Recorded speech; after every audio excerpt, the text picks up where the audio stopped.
आणि राज्यसभा निवडणुकीच्या मतमोजणीला सुरुवात अखेर झालेली आहे। तब्बल काही तासांचा कालावधी गेल्यानंतर या मतमोजणीला सुरुवात झालेली आहे।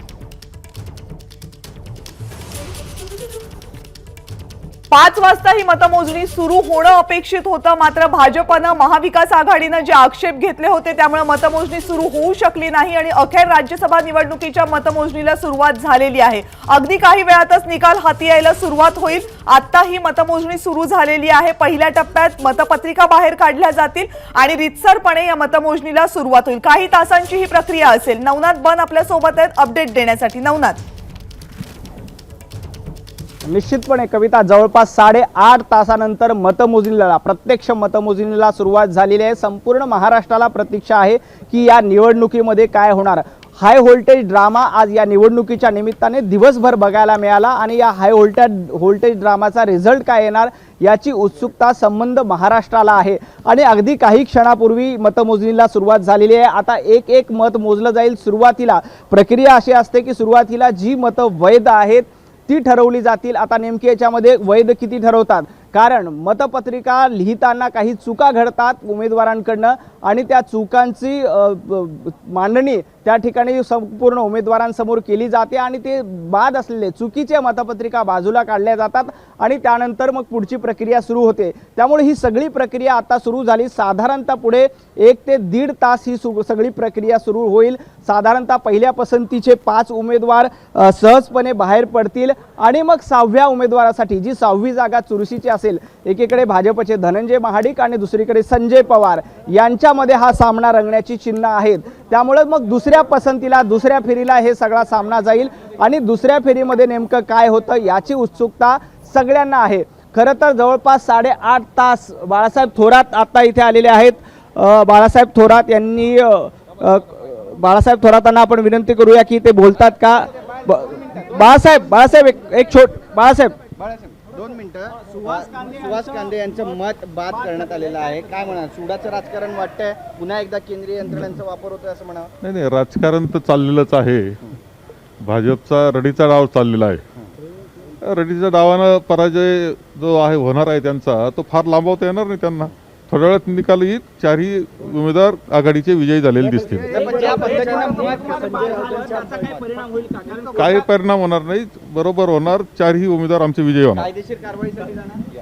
तर बाळासाहेब थोरात यांचा आत्मविश्वास आहे की 1 मत कमी झालं तरी त्याचा फारसा परिणाम होणार नाही आणि महाविकास आघाडीचे 4ही उमेदवार विजयी होतील असा आत्मविश्वास महाविकास आघाडीच्या नेत्यांकडून व्यक्त केला जातोय।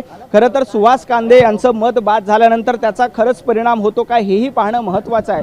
परंतु आता मतमोजणीला सुरुवात झाली आहे। आता टप्प्याटप्प्याने किती मतं वैध ठरतात, किती मतं बाद ठरतात याची माहिती आपल्याला थोड्याच वेळात मध्ये येईल। आतमध्ये मोबाईल फोन अलाउ नाही आहेत। जे एजंट गेलेले आहेत भाजप, शिवसेना, राष्ट्रवादी या सगळ्यांचे, त्यांचे मोबाईल बाहेर आहेत। त्यामुळे हे सगळे रिझल्ट बाहेर यायला थोडासा वेळ लागेल, निकाल आपल्या हाती यायला थोडासा वेळ लागेल। त्यामुळे ही सगळी प्रक्रिया होण्यासाठी आता आतमध्ये सुरुवात झालेली आहे। कविता, एक गोष्ट यामध्ये महत्त्वाची आहे, महाविकास आघाडीसाठी ही निवडणूक अत्यंत महत्त्वाची आहे। महाविकास आघाडीला 2.5 वर्ष पूर्ण होत आहेत आणि या 2.5 वर्षाच्या कालावधीमध्ये या निवडणुकीनंतर महाविकास आघाडी एकजूट आहे की नाही याचा निकाल या निमित्ताने लागणार आहे। त्यामुळे संपूर्ण महाराष्ट्राला त्याची पक्षाचा रडीचा डाव चालू आहे। रडीचा डाव आहे त्यांचा। खरं म्हणजे रडीच्या डावानं फार तर फार पराजय त्यांना काही वेळाकरता लांबवता येईल, परंतु पराजय होणार। 4ही उमेदवार आघाडीचे विजयी होणार। काँग्रेस राष्ट्रवादीवर जो आक्षेप होता त्याला इलेक्शन कमिशनने त्याबद्दल तुम्हाला दिलासा दिलेला आहे कुठेतरी असं वाटतं का? नाही, खरोखर वस्तुस्थितीमध्ये विनाकारणच त्रास झालेला आहे। हा काही कारण नाही। खरं हे मत बाद होण्याचं सुद्धा आता निर्णय त्यांनी दिला बोलण्याचा अर्थ नाही, परंतु काही असो 4ही उमेदवार आमचे विजयी झालेले दिसतील। काही होणार नाही, उमेदवार विजयी होतील आमचे।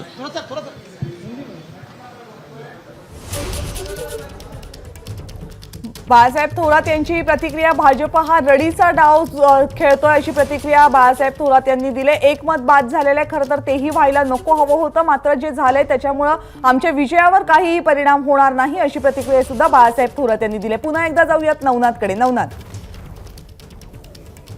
कविता, थोड्याशा हलक्याशा पावसाला सुरुवात झालेली आहे.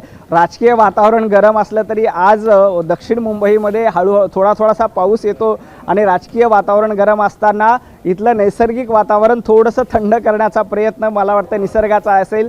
कारण महाराष्ट्रामध्ये हाय व्होल्टेज ड्रामा गेल्या 8.5-9 तासांपासून बघायला मिळतो. मी मगाशी त्याचा उल्लेख करत होतो. महाविकास आघाडीला 2.5 वर्ष पूर्ण होत आहेत आणि या 2.5 वर्षामध्ये महाविकास आघाडी किती घट्ट आहे, किती भरभक्कम आहे हे या निवडणुकीच्या निमित्ताने स्पष्ट होणार आहे. भाजपकडनं असतील, विरोधकांना वेळोवेळी दावे केले जात होते की महाविकास आघाडी ही भरभक्कम नाही, म्हणजे ती विधानसभा अध्यक्षपदाची निवडणूक घेत नाहीत. यावरून देखील भाजपच्या नेत्यांकडनं सांगितलं जात होतं की महाविकास आघाडीला भीती आहे की विधानसभा अध्यक्षपदाची निवडणूक झाली तर त्यांचा उमेदवाराचा पराभव होईल. परंतु आता राज्यसभाची निवडणूक या निमित्ताने होते आणि महाविकास आघाडीची एक मोठी परीक्षा या निमित्ताने बघायला मिळणार आहे.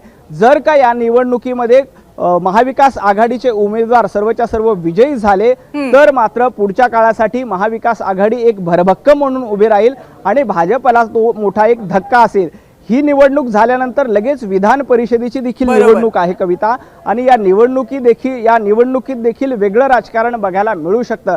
त्यामुळं आज पुढच्या 2 तासात जो निकाल येणार आहे तो महाराष्ट्राच्या पुढच्या काही वर्षाच्या राजकारणात, खास करून पुढच्या 2-2.5 वर्षाच्या राजकारणावर परिणाम करणारा निकाल म्हटला तर त्याला आश्चर्य वाटायला नको. कारण स्थिती तशी आली आहे, दोन्ही बाजूने म्हणजे महाविकास आघाडी असेल आणि भाजप असेल, दोन्ही बाजूनी ही निवडणूक अत्यंत प्रतिष्ठेची केलेली आहे. मुख्यमंत्री उद्धव ठाकरे यांनी स्वतः जातीनं या सगळ्या निवडणुकीकडे लक्ष घातलं. शरद पवार यांनी देखील या सगळ्या निवडणुकीकडे लक्ष घातलं होतं आणि दुसरीकडे भाजपकडनं देवेंद्र फडणवीस यांनी स्वतः या सगळ्यामध्ये आघाडी घेतली होती. भाजपकडनं आशिष शेलार, गिरीश महाजन आणि प्रसाद लाड यांच्यावर या सगळ्या निवडणुकीची धुरा दिली होती. त्यामुळं यामध्ये थेट उद्धव ठाकरे विरुद्ध देवेंद्र फडणवीस यांचा हा सामना आहे. 2019 साली उद्धव ठाकरे आणि देवेंद्र फडणवीस हे मित्र होते, युती म्हणून लढत होते. त्यांचा थेट सामना म्हणजे याला काय म्हणूया आपण, 2014 साली भाजप विरुद्ध शिवसेना असा थेट सामना झाला होता. परंतु 2019ला ही युती होती. ही युती तुटल्यानंतर प्रत्यक्ष उद्धव ठाकरे विरुद्ध देवेंद्र फडणवीस असा सामना या निवडणुकीच्या निमित्ताने रंगतोय. त्यामुळं या निवडणुकीत नेमकं कोण बाजी मारतं याची उत्सुकता सगळ्यांना आहे. आतमध्ये आता काउंटिंग सुरू आहे. काही क्षणामध्ये याबद्दलचे अपडेट देखील आपल्याला मिळतील की नेमकी काय स्थिती तिथे होते, कशा पद्धतीनं काउंटिंग केलं जातंय, किती मतं वैध ठरतात आणि त्याच्यानंतर किती मतं वैध ठरतात हे देखील खूप महत्त्वाचं आहे. कारण काही ठिकाणी असाही दावा केला जातो की काही बॅलेट अवैध ठरू शकतात, त्यांना ते मतं बाद होऊ शकतात आणि त्याचाही फटका एकूण निवडणुकीच्या निकालाच्या परिणामावर दिसू शकतो. त्यामुळं ही 2.5 वर्ष आणि येणारी 2.5 वर्ष कशी असतील याचा निकाल ठरवणारा आजचा दिवस असेल. त्यामुळं हे एकूणच राजकारण तापलेलं आहे कविता. बरोबर. सरकार आपलं अर्धी कारकीर्द अर्धी वेळ जवळपास पूर्ण करत असताना ही निवडणूक होती आणि ही निवडणूक फक्त या निवडणुकीपुरती मर्यादित नाहीये. जसं आपण म्हटलं, सरकारचं स्थैर्य, धैर्य या सगळ्याची परीक्षा पाहणारी सरकारच्या 6माही परीक्षेचा हा पहिला पेपर आहे आणि दुसरा पेपर 20 तारखेला विधान परिषदेच्या निवडणुकीचा. त्यामुळे 6माही परीक्षेचा या पहिल्या पेपरचा निकाल काय आहे तो थोड्याच वेळात आपल्या समोर असणारच आहे. राजू सोनवणे सुद्धा आपल्या सोबत आहेत आता विधिमंडळ परिसरातून. राजू,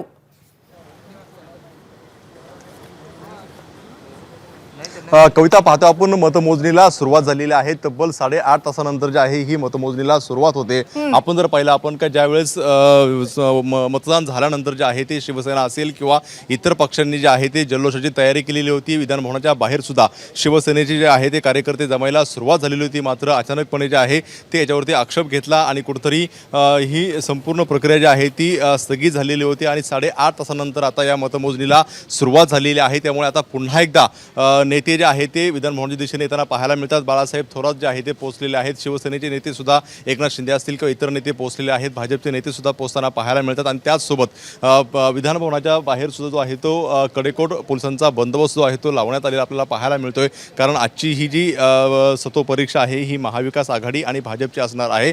त्यामुळे नेमकं कोण बाजी मारतं हे सगळ्यात महत्त्वाचं राहणार आहे. त्यामध्ये सगळ्यात महत्त्वाचं म्हणजे का शिवसेनेला जो धक्का बसलेला पाहायला मिळतोय, सुहास कांदे यांचं मत जे आहे ते कुठंतरी रद्द झालेला आहे, बाद झालेला आहे. त्यामुळे हा शिवसेनेला एक धक्का म्हणावा लागेल. आता उरलेली जे काही 41 मतं आहे त्यामध्ये जर कुठल्या प्रकारचा दागाफटका झाला तर शिवसेनेला हा मोठा फटका म्हणावा लागेल. त्यामुळे सगळ्यांचं जे आहे ते शिवसैनिकांचं असेल किंवा शिवसेनेचे नेते असतील यांचं सुद्धा एक बारीक नजर जी आहे त्या संपूर्ण प्रक्रियेवरती असलेलं आपल्याला पाहायला मिळते.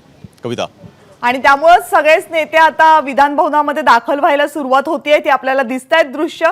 आणि जसं तुम्ही सांगितलं की सगळ्यांसाठीच ही एक कठीण परीक्षा आहे, विशेषतः महाविकास आघाडीसाठी. कारण महाविकास आघाडीसाठी राज्यसभेची ही निवडणूक झाल्यानंतर पुढची परीक्षा लगेचच असेल ती विधान परिषदेची निवडणूक, आणि त्यानंतर अर्थातच पुढच्या 2024 मध्ये काय होतं यासाठी तयारी करावी लागणार आहे.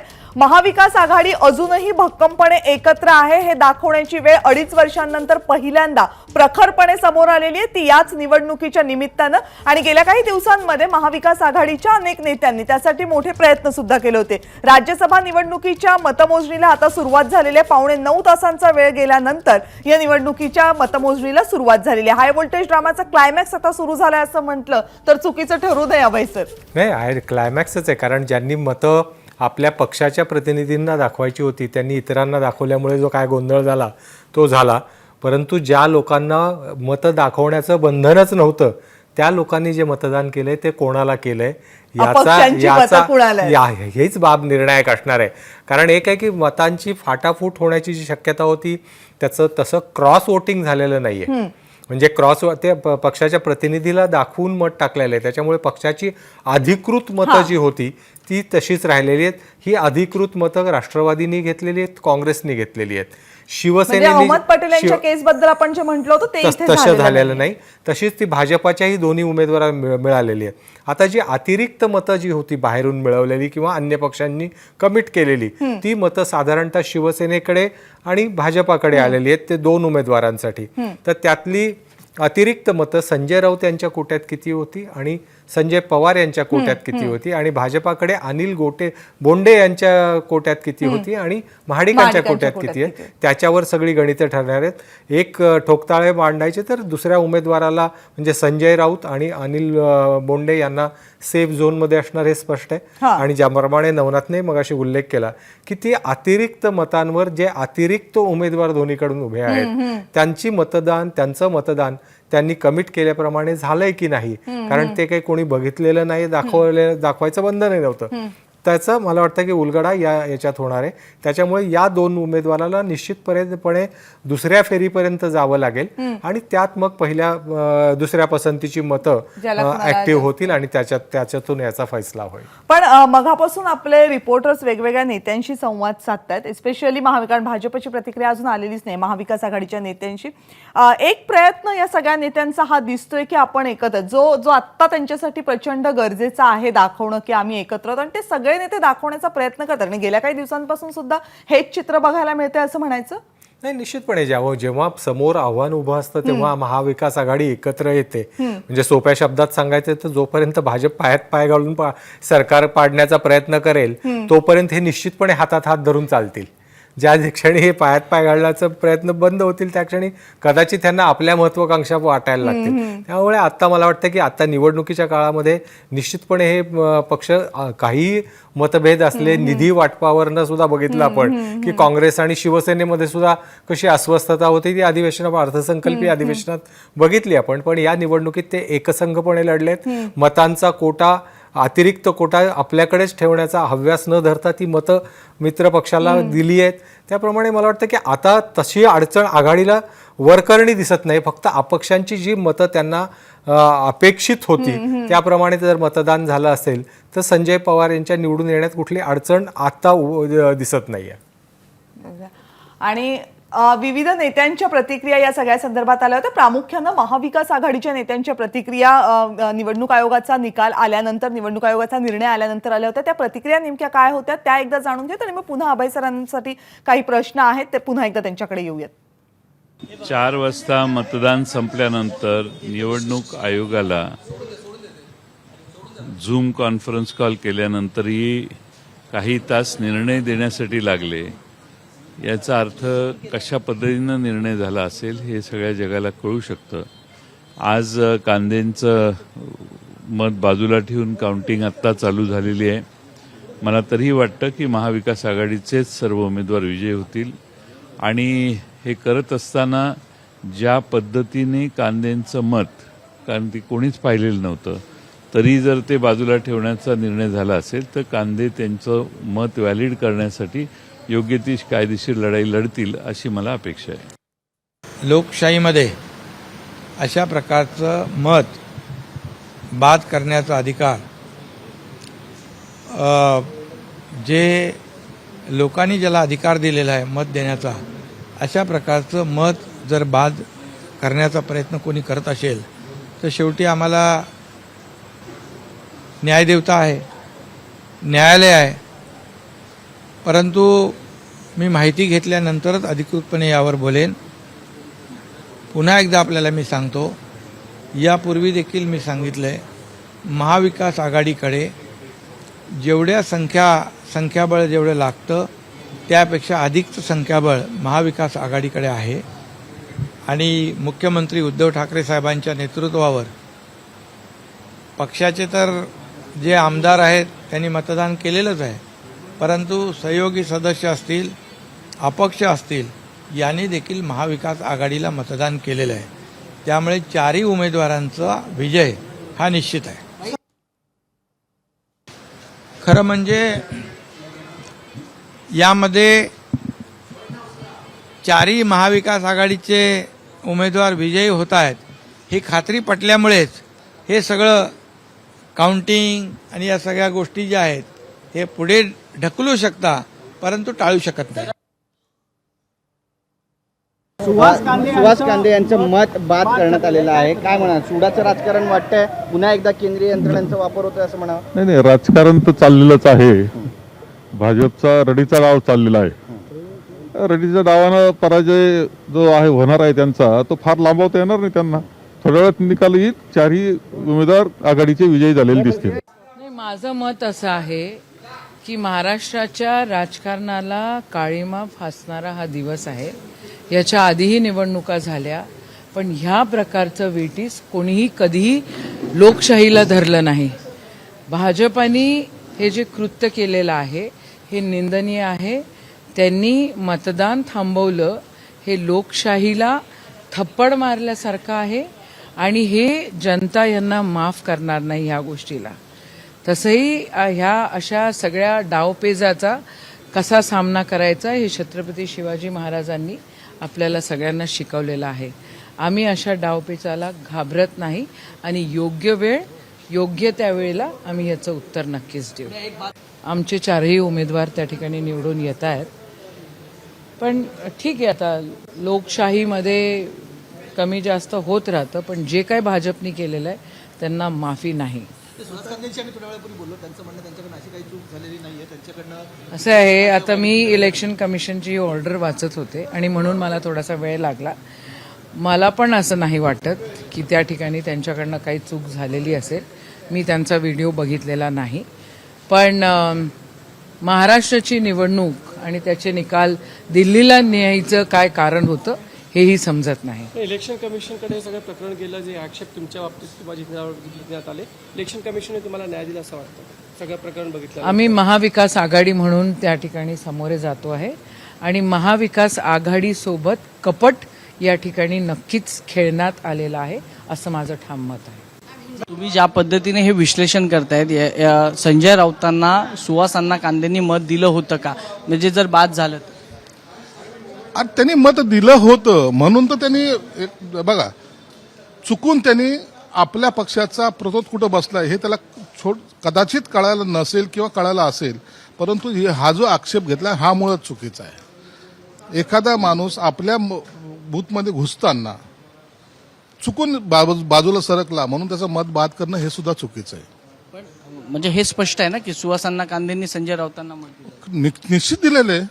सुहास कांदे हा कधीच त्याचं मतदान इकडे तिकडे जाऊ शकत नाही, त्याच्याबद्दल आक्षेप घ्यायचं काही कारण नाही आहे. परंतु शेलारने किंवा इतरांनी जे काही आक्षेप घेतला तो चुकीचा आहे असं माझं मत आहे. तर या विविध नेत्यांच्या प्रतिक्रिया होत्या. प्रामुख्यानं महाविकास आघाडीच्या नेत्यांच्या या सगळ्या प्रतिक्रिया होत्या. निवडणूक आयोगाचा निकाल आल्यानंतर निवडणूक आयोगानं संजय कांदे यांचं सुहास कांदे यांचं मत बाद ठरवल्यानंतर या आलेल्या सगळ्या प्रतिक्रिया आहेत. त्यानंतर मतमोजणीला आता सुरुवात झालेली आहे. सगळ्याच पक्षांचा असा विश्वास आहे की आपले सगळे उमेदवार निवडून येतील. महाविकास आघाडीचा हाही विश्वास आहे की आपले 4ही उमेदवार निवडून येतील. आणि आपण काही क्षणांपूर्वी अभय सरांशी बोलत होतो की महाविकास आघाडी किमान या निवडणुकीला तरी सगळे मतभेद बाजूला ठेवून एकत्र जाताना दिसली, तयारी करताना दिसली आणि आता सुद्धा सगळे एकत्र. हाच टेम्पो विधान परिषदेपर्यंत कायम राहील असं वाटतंय. विधान परिषदेला गुप्त मतदान असतो, त्याच्यामुळे त्याची गणितं वेगळी असतात. म्हणजे याच्या पूर्वी पण विधान परिषदेमध्ये अनेकदा धक्कादायक निकाल आलेले आहेत. याचं मुख्य कारण असं आहे की अतिरिक्त उमेदवार जेव्हा रिंगणात येतात, आता भाजपाकडे मुळात 4च उमेदवार, कारण या विधान परिषदेच्या निवडणुकीत 27चा कोटा असणार आहे आणि साधारणतः भाजपाचं संख्याबळ बघता त्यांचे 4 उमेदवार नक्की निवडून येतील आणि परंतु त्यांनी 6 उमेदवार दिलेत. म्हणजे त्यामुळे स्वाभाविकच त्या निवडणुकीमध्ये मतांची रस्सीखेच होणार. काँग्रेसकडेही दुसरा उमेदवार निवडून आणण्यासाठी 10 मतांची कमतरता आहे. त्याच्यासाठी त्यांनाही बाहेरनं काही किंवा मित्रपक्षांची मतं त्यांना गुप्त मतदानात सुद्धा कायम ठेवावी लागणार आहे. त्यामुळे ती रस्सीखेच त्याच्यात निश्चितपणे होईल. आणि एक साधारणतः पक्षांतर्गत जी मतं असतात त्या पक्षांतर्गत मतभेदाचेही परिणाम यापूर्वी निवडणुकीत दिसलेले, विधान परिषदेत दिसलेले. विलासराव देशमुख मुख्यमंत्री असताना काँग्रेसमधल्याही मतांमध्ये काही फाटाफूट होऊन तेव्हा काँग्रेसचे एक उमेदवार मागे पडले होते. अशी अनेक उदाहरणं सांगता येतील. त्यामुळे त्या निवडणुकीची गणितं वेगळी असतात. परंतु या निवडणुकीमध्ये खूपच ही निवडणूक प्रतिष्ठेची झाली होती आणि ही प्रतिष्ठेच्या निवडणुकीत ओपन बॅलेट असताना आपल्या मतदारांबद्दल खात्री वाटू नये. मला वाटतं की ही कुठेतरी एक अस्थिर सरकार करण्याचा प्रयत्न आहे, असा सरकार सातत्याने आघाडीच्या नेत्यांना संशय येत होता. त्यामुळे ही सरकारची परीक्षा आहे की फक्त एका निवडणुकीपुरती त्या उमेदवाराची परीक्षा आहे, असा संभ्रम निर्माण झाला होता. आणि ज्या पद्धतीने हा सगळा अँटी क्लायमॅक्स झाला त्यामुळे विधान परिषद निवडणुकीमधली चुरस आणि कटुता या दोन्ही गोष्टी वाढत जाणार आहेत. आणि त्या निवडणुकीतले निकाल हे सरकारच्या स्थैर्याच्या दृष्टीने अतिशय महत्त्वाचे आहेत. आणि त्याची सुरुवात इथून होणार आहे. कारण भाजपाने जर 6 जागा त्यांच्या निवडून आणायच्या असतील तर त्यांना मतच लागतील साधारणतः 160. आणि ज्या पक्षाकडे 160 आमदारांचं पाठबळ आहे ते दुसऱ्या कोणाला सत्तेवर राहू देतील का, हाही प्रश्न आहे. त्यामुळे स्वाभाविकच त्या निवडणुकीमध्ये चुरस आणि ती चुरस वाढत इथूनच जाणार. आणि त्यासाठी महाविकास आघाडीसाठी ही निवडणूक अत्यंत महत्वाची आहे. एक महत्वाची अपडेट हाती येते. वैध आणि अवैध मतपत्रिका वेगळ्या वेगळ्या करण्याचं काम सध्या सुरू झालेलं आहे. मतमोजणीला सुरुवात झालेली आहे आणि मतमोजणीचा पहिला टप्पा म्हणजे वैध आणि अवैध मतांची मोजणी करणं. मतपत्रिका वेगळ्या केल्यानंतरच मतमोजणीला सुरुवात होईल. वैध आणि अवैध मते ही वेगवेगळी केल्यानंतर कोटा तयार होईल आणि मग त्यानुसार मतमोजणी सुरू होईल. या संदर्भातली अपडेट जाणून घेण्यासाठी जाऊयात रौनक कुकडे यांच्याकडे. रौनक, कविता, जसं तू सांगितलं की जी पहिली प्रक्रिया आहे ती वैध अवैध मतांची छाननी करणं आणि ती प्रक्रिया सुरू झालेली आहे. इलेक्शन कमिशनच्या वतीने जी माहिती देण्यात आली आहे त्यानुसार ऍक्च्युअल काउंटिंग जवळपास 15 ते 20 मिनिटं अजून लागू शकतात. सगळे जे पोलिंग एजंट आहेत ते जे विधान भवनचं 5वा फ्लोअर आहे तिथे पोहोचलेले आहेत आणि जवळपास 10 ते 15 मिनिटांनंतर ही ऍक्च्युअल वोटिंग जी आहे ती सुरुवात होईल. वैध आणि अवैध मतं ही झालेली आहेत, वेगळं करण्याचं काम सुरू झालेलं आहे की अजून व्हायचंय? ते सुरू झालेलं आहे कविता. अशा स्वरूपाची माहिती देण्यात आलेली आहे आणि ऍक्च्युअल जी काउंटिंग आहे ती पसंती क्रमांक मोजणं. ओके, पसंती कविता, या वैध अवैध मताबद्दल रिटर्निंग ऑफिसर जो निर्णय देतील तो निर्णय दोन्ही पक्ष मान्य करतील अशी अपेक्षा. कारण त्याचा अपील तुम्हाला एक त्याच्यातून काय होऊ शकतं, पण साधारणतः या संदर्भात रिटर्निंग ऑफिसरचाच निर्णय अंतिम असतो. इलेक्शन कमिशन प्रोसिजरच्या लॅप्सेसमध्ये झाले काही तरच त्याच्यामध्ये इंटरफिअरन्स करतं. परंतु बऱ्याच वेळा म्हणजे काही जणांचा गोंधळ झाला असेल की आपण नेमकी मतमोजणी 5 PM ला होती की 5 AM होती असा गोंधळ झाला असेल. त्यामुळे मला वाटतं की आता याच्यात फार हरकती घेतल्या नाहीत तर ही प्रक्रिया 2 तासात पूर्ण व्हायला हरकत नाही. परंतु ज्या पद्धतीची कटुता आता निर्माण झालेली त्यामुळे प्रत्येक अवैध मत कुठलं ठरलं तर त्याच्या संदर्भातही बरेच वाद निर्माण होतील. आत मोबाईल्स न्यायला परवानगी नसल्यामुळे नेमके आता कुठल्या टप्प्यावर आहेत ते लोक, आता हे लगेच बाहेर कळू शकणार नाही. परंतु हे आक्षेप आले तरी तिथे जे आता ऑब्झर्व्हर, स्पेशल ऑब्झर्व्हर आणि रिटर्निंग ऑफिसर हे तातडीने त्याच्यावर निर्णय घेतील अशी अपेक्षा आहे. पण जनरली हे असे आक्षेप घेतले जातात. हा, अवैध एखादी मतपत्रिका ठरवली हा. तर ती त्या प्रोसिजर त्यांचे रूल बुक्स आहेत त्याच्यामधल्या कुठल्या नियमाप्रमाणे ती अवैध ठरवली जाते याचं एक्सप्लेनेशन रिटर्निंग ऑफिसर करत असतात आणि ते साधारणतः त्या रूल बुक प्रमाणे असेल तर त्याच्यावर आक्षेप येत नाहीत. परंतु बऱ्याच वेळेस आता कळसे साहेबांनी आपल्याला परवा पण सांगितलं की 1 हा फिगर जो अक्षरी एक आकडा लिहायचा पहिल्या पसंतीचा तो साधारणतः त्या चौकटीच्या मध्यभागी असावा, तो कोपऱ्यात कुठेतरी लिहिला असेल आणि त्या बॉर्डर लाईन मध्ये मर्ज होत असेल तर मग त्याच्या संदर्भात काही प्रश्न निर्माण होऊ शकतात वगैरे. असं काही होणार नाही अशी अपेक्षा आपण रात्री 2 वाजता करूया. म्हणून मी घड्याळाच्या काटाकडेच बघून म्हणते की म्हणजे हे झालं तर त्याच्या पुढे काय होऊ शकतं. पण जसं तुम्ही म्हणालात रात संध्याकाळचे 5 की सकाळचे 5 असा प्रश्न पडावा अशी परिस्थिती आहे. पण हे सगळं झाल्यानंतर सुद्धा साधारण किती वेळ लागतो हे 2 तासात ही प्रक्रिया पूर्ण करायला लागते. साधारणतः जी आकडे यावेळेस उमेदवारही फक्त 7च आहेत त्याच्यामुळे आणि कदाचित यातले 5 उमेदवार हे पहिल्या फेरीत निवडून येतील आणि 2च उमेदवार राहतील आणि त्यांची लढत असेल. त्यामुळे फार मतांचे जे मूल्यांकन काढायचं जे प्रक्रिया असते त्याला फार वेळ लागणार नाही. जी काही सेकंड प्रेफरन्स मोजण्यासाठी जो प्रत्येकाच्या मतपत्रिकांमध्ये लागतो वेळ तेवढाच वेळ लागेल असं फर्स्ट राऊंड पेक्षा पण सेकंड राऊंडला जास्त वेळ लागत नाही. फर्स्ट राऊंड लगेच होतो कारण त्यात फक्त पहिल्या पसंतीची त्या मतपत्रिका वेगळ्या करून ती मोजायची असतात आणि आक्षेप असेल तर त्याचं निराकरण एवढंच प्रक्रिया असते. त्याच्यामुळे पहिल्या याचे प्रेफरन्सची मतांमध्ये जे निवडून येतील ते पटकन येतील. पण त्यानंतर ज्या फेऱ्या सुरू होतात सेकंड प्रेफरन्सच्या म्हणजे सेकंड प्रेफरन्स हा पहिला निवडून आलेल्या प्रत्येकाचे मोजायला लागणार एका पाठोपाठ एक, त्यात बराच वेळ जातो. पण साधारणतः हे 2च उमेदवार असल्यामुळे आणि तो वेळ फारसा लागणार नाही असं. आणि बरं त्याच्यात यांत्रिकीकरण कुठेच नाही, कुठेही कम्प्युटरचा वापर नाही होत त्याच्यामध्ये प्रत्येक ठिकाणी आकडेमोड जी आहे ना ही क्लिष्ट प्रक्रिया ती आकडेमोडीमुळे की यातलं अतिरिक्त मतं त्यांना किती आहेत आणि त्याचं मूल्य किती आहे आणि ते किती मतपत्रिकामध्ये कसं विभागलं जाणार आहे हे ठरतं. त्याच्यामुळे त्याला फॉर्म्युलाने काढण्यामध्ये. आणि सुहास कांदे यांचं मत बाद झालेलं आहे. निवडणूक आयोगानं ते मत बाद ठरवलेलं आहे. हे मत बाद ठरवल्याचा निर्णय निवडणूक आयोगाचा आल्यानंतर दूरध्वनीवरून आम्ही सुहास कांदेंशी संवाद साधला. त्यावेळी सुहास कांदे यांनी या निर्णयाबद्दल, या निकालाबद्दल नेमकं काय म्हटलं पुन्हा एकदा जाणून घेऊयात. या सगळ्या संदर्भात जर मत बाद केलं असेल तर आपल्यासाठी किती मोठा धक्का आहे हा. मत बाद केलेला असा कुठलाही निकाल आतापर्यंत माझ्याकडे आलेला नाही निवडणूक आयोगाचा. आणि ज्या वेळेस निवडणूक आयोगाचा नियमानुसार निकाल येईल त्यावेळेस बोलणं ते योग्य ठरेल. बरोबर नाही, पण आता जी माहिती येते आहे की आपलं एकमेव म्हणजे 5 लोकांवर आक्षेप नोंदवण्यात आला होता. त्यामध्ये तुम्ही होतात, जितेंद्र आव्हाड होते, यशोमती ठाकूर होत्या, रवी राणा होत्या आणि त्याचबरोबर सुधीर मुनगंटीवार होते. पण तुमचं मत बाद केलं गेलं आहे. जर आपण कोटा पकडला एक संजय राऊतांचा किंवा संजय पवारांचा 42चा त्यातलं आपलं एक मत कट झालं जर आपण पकडलं, आपण म्हणताय की माझ्यापर्यंत अद्याप माहिती नाही, पण एक जर मत बाद झालं तर हा किती मोठा फटका आहे शिवसेनेसाठी. सुद्धा संजय राऊत साहेब आणि संजय पवार साहेब निवडून येतील याची मला 100% शाश्वती आहे. पण तुम्हाला हे जर असं निकाल लागला किंवा असं मत जर तुमचं बाद झालं असेल तर हे तुम्हाला मान्य आहे का शिवसेना याच्या पुढेही लढाई लढणार. पुढे आम्ही कोर्टात जाऊ, व्हिडिओ शूटिंग आम्ही स्वतः कोर्टाला बघू, कोर्टाला ती मागणी करू. परंतु निकाल जोपर्यंत हातात येत नाही तोपर्यंत भविष्यातलं पुढलं बोलणं योग्य ठरणार नाही. म्हणजे आपण कोर्टात जाण्याची तयारी करताय का. निकाल आल्यानंतर निकालाची प्रत वाचून लिगल ऍडवायझरला दाखवून त्याच्यावर निर्णय घेतला जाईल. पण तुम्हाला वाटतं का यामध्ये काही राजकारण झालंय. ऑर्डर आपल्या एबीपी माझ्याकडे ऑर्डर आहे, निकाल आलाय.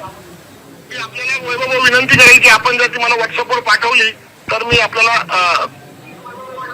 प्रतिक्रिया देतो. नाही अण्णा विषय असा आहे की जर मत तुमचं बाद झालंय तर यामध्ये काही राजकीय वाचून दिल्याशिवाय मी कसं सांगेन, वाचल्याशिवाय नाही बोलू शकत. नाही, जर तुमचं मत बाद झालं असेल असं आपण पकडूया तर यामध्ये काही राजकीय. मला बघू द्या ना पहिलं काय बेसवर केलं त्याच्यावर चर्चा करतो. धन्यवाद जी सुहासजी आमच्याशी बातचीत केल्याबद्दल. सुहास कांदे यांची काही वेळापूर्वी जाणून घेतलेली ही प्रतिक्रिया होती.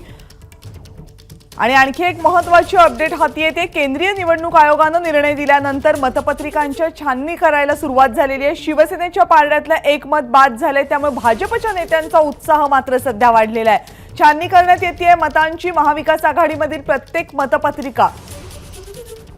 मतपत्रिकेमध्ये किरकोळ चूक मिळाली तरी मत बाद करण्याचा भाजपचा डाव आहे.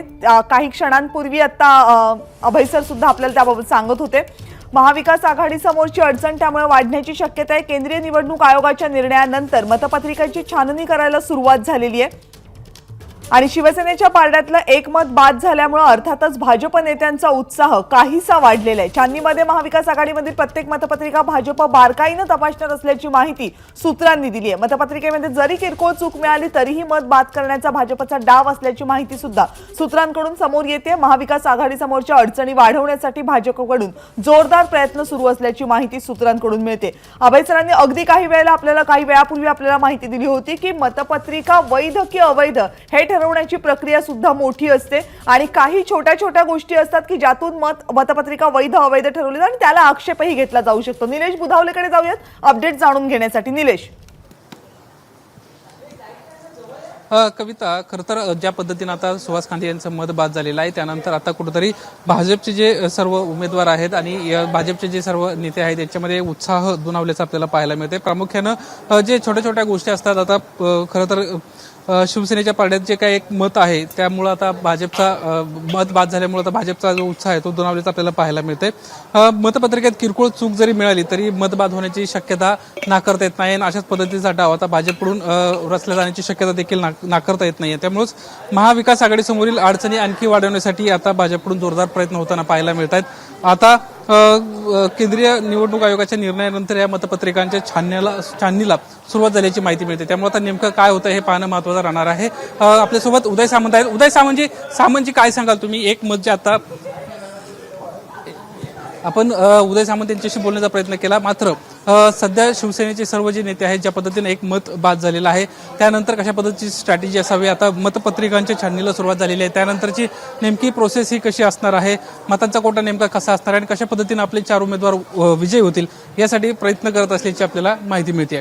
बरोबर आहे. म्हणजे भाजपनं आपली स्ट्रॅटेजी तयार केलेली आहे. जी मतं सध्या आता मोजणीला येतील त्या प्रत्येक मताची काटेकोरपणे तपासणी करायची आणि कुठे बारीकशी जरी चूक दिसली तरी ते मत बाद करण्याचा प्रयत्न भाजपचा असेल अशी रणनीती भाजपनं आखल्याची माहिती सूत्रांकडून मिळते. ही जर भाजपची रणनीती असेल तर महाविकास आघाडीची डोकेदुखी इथेच थांबलेली नाहीये. नाही, ही आक्षेप म्हणजे जरी मतमोजणी 5 वाजता संध्याकाळी जरी सुरू झाली असते तर ज्या पद्धतीने ही निवडणूक लढली गेली आहे त्याप्रमाणे ते आक्षेप तर घेतले गेलेच असते आणि ते फक्त भाजपाकडूनच घेतले जातील असं नाही, तर आघाडीकडूनही प्रत्येक मतांची छाननी केली जाईल. कारण भाजपाला मिळालेली मतं ती पण योग्य आहेत का, वैध आहेत का, त्या संदर्भात हे आक्षेप येऊ शकतात. फक्त आता ती कटुता जशी वाढेल तसं तसं आक्षेप घेण्याचं प्रमाणही वाढत जातं आणि छोट्या छोट्या गोष्टींवर बोट ठेवलं जातं. तर मला वाटतं की या सगळ्या परिस्थितीनंतर ही प्रक्रिया कदाचित एरवी जेवढा वेळ लागतो, एरवी फारच काही मोठे त्याच्यामध्ये फ्लॉज असतील तरच त्याच्याबद्दल चर्चा होते. म्हणजे यापूर्वीच्या निवडणुकांमध्ये दिसले की साधारणतः निवडणूक निर्णय घेतात तो निर्णय बहुधा मान्य केला जातो परंतु यात आता प्रत्येक गोष्ट दोन्ही बाजूनी तपासली जाईल त्यामुळे थोडा वेळ अधिकचा लागण्याची शक्यता आहे. त्याच्या आधी ही छाननीच्या आधी ती मुळात सुहास कांदे यांची मतपत्रिका त्या गठ्ठ्यातून बाहेर काढावी लागणार आहे. ती एक प्रक्रिया आयोगाने सांगितलेली आहे.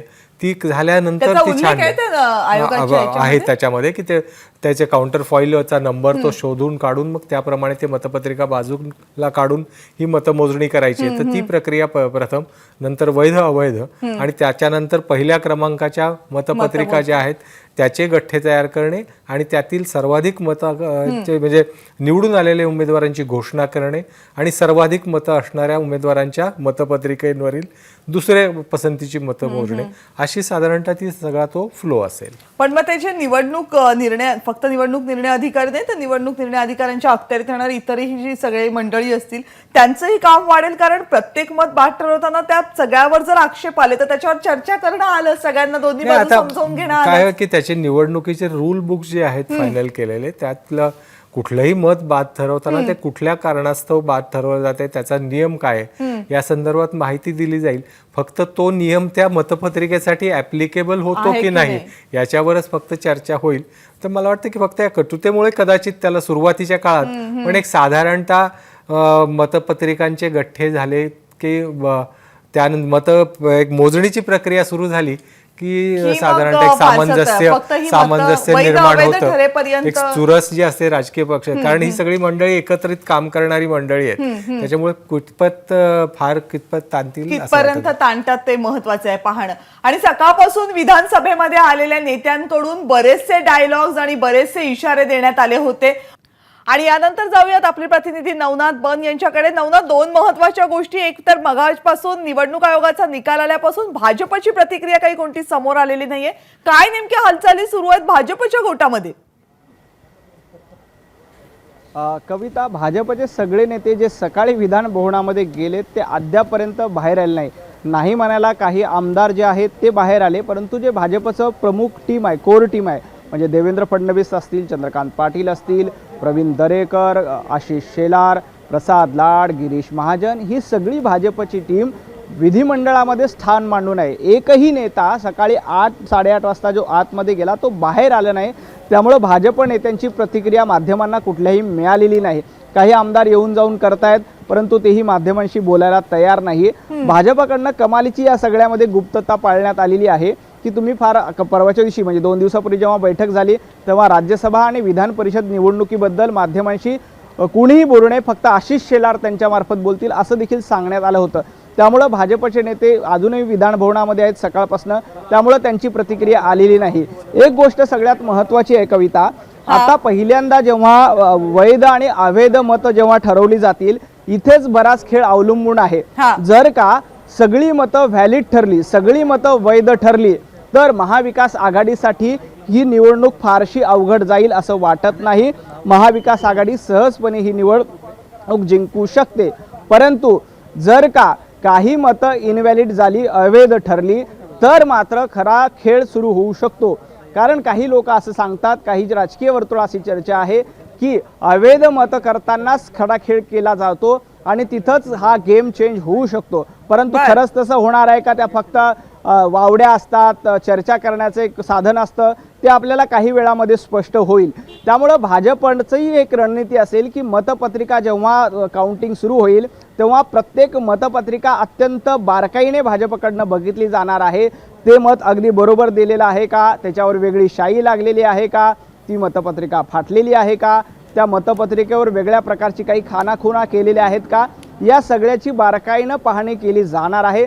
त्यामुळे ही जी सगळी प्रक्रिया आहे त्याला थोडासा वेळ लागेल आणि या प्रक्रियेमध्येच या निवडणुकीचा अंदाज येणार आहे. जर का ही सगळी मतं व्हॅलिड ठरली तर निवडणूक महाविकास आघाडीसाठी निश्चितपणे सोपी जाईल, त्यांचा मार्ग सुकर होईल. दुसऱ्या किंवा तिसऱ्या फेरीमध्ये निवडणूक, दुसऱ्याच फेरीमध्ये, तिसऱ्या फेरीची गरज लागेल असं वाटत नाही, दुसऱ्याच फेरीमध्ये महाविकास आघाडी बाजी मारू शकेल. परंतु जर का काही मतं, जसं आता सुहास कांदे यांचं एक मत बाद ठरलं, आणखी काही उमेदवारांची मतं जर का बाद झाली तर मात्र महाविकास आघाडी किंवा भाजप या दोघांपैकी एकाला धोक्याची घंटा असेल. खरं तर मत बाद होऊ नये यासाठी सर्वच पक्षांनी अतिशय मेहनत घेतली होती. 2-2 दिवस सराव केले होते. म्हणजे ताज प्रेसिडेंट या हॉटेलमध्ये भाजपच्या सर्व उमेदवारांना 2-2 वेळेला मतं कशी द्यायची याचं प्रशिक्षण देण्यात आलं होतं. तरीही त्या प्रशिक्षणामध्ये 2 माजी मंत्री चुकले होते अशी पण माहिती आपल्याला मिळाली. त्याच्यानंतर त्यांच्याकडनं पुन्हा गिरवून घेण्यात आलं की मतं कशी द्यायची, अंक कसा टाकायचा, पहिला अंक कसा टाकायचा, दुसरा अंक कसा टाकायचा. अगदी लहान मुलाला आपण पहिलीच्या दुसरीच्या मुलाला जसं पाटी पेन्सिल घेऊन शिकवतो कविता, अगदी तशा पद्धतीनं भाजपनं या सगळ्यांना प्रशिक्षण दिलंय. तसंच शिवसेना असेल, काँग्रेस असेल, राष्ट्रवादी असेल, या तिघांनीही मतं बाद होणार नाही याची खूप खबरदारी घेतली. कारण खरा खेळ इथेच असतो. जर का मत बाद झालं तर सगळ्या केलेल्या कामावर पाणी फिरलं जातं आणि मग निवडणूक आपसुकच हातातून निघून जाते. आणि अशी निवडणूक कुणालाही हातातून निसटून द्यायची नाही, कारण ही प्रतिष्ठेची निवडणूक आहे. आपण मगाशी जसा उल्लेख केला, अभय सरे म्हणाले की हा 2.5 वर्ष आहेत आणि 2.5 वर्षानंतर महाविकास आघाडी घट्ट आहे का नाही हा संदेश या निमित्ताने महाराष्ट्राला जाणार आहे. नाही नवनाथ, याच्यापूर्वी हा, हा, यापूर्वी निवडणुकांच्या मतदानाच्या वेळी असेल किंवा मतमोजणीच्या वेळेस असेल, पत्रकारांना विधानभवनामध्ये प्रवेश असायचा. ज्यांच्याकडे निवडणूक आयोगाच्या प्रवेश पत्रिका आहेत त्यांना मतमोजणीच्या ठिकाणी प्रत्यक्ष उपस्थित राहता यायचं. यावेळी ती सुविधा का दिलेली नाही आहे? कशामुळे यावेळेस प्रवेश नाकारण्यात आला आहे? नवनाथ या प्रश्नाचं उत्तर तुझ्याकडनं घ्यायचंय. फक्त मी थोडंसं थांबवते, मला थांबवावं लागतं कारण अपडेट वैभवकडे आहे काहीतरी. वैभव,